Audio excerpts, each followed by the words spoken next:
Саламатсыздарбы, көчөккө кызыгуучулар. Мына өзүм ыртыма келип көчөт казылып баштады. Сорт FT Energy жана Pauto Z07. Суга чыдамдуу, жакшы өсөт.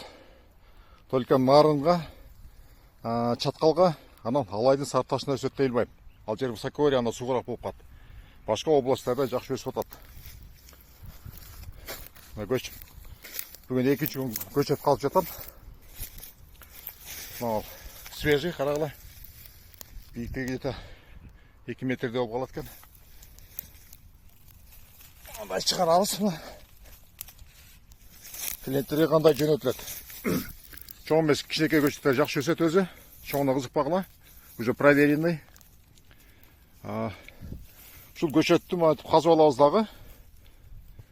Мол жерден қырқылады. Мына жерден қырқыладыдағы. Тамыр жағы, целый тамыр жағы клиенттерге жөнөтүлөт. Ошону тиксеңер жакшы өсөт.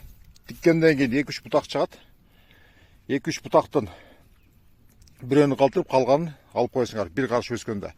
Ошонусу биринчи жылы 2 метрде өсөт. Кийинки жылы текстирез кыласыңар дагы бир жолу. Ошондон кийин гана бул 6-8 метрге өсөт.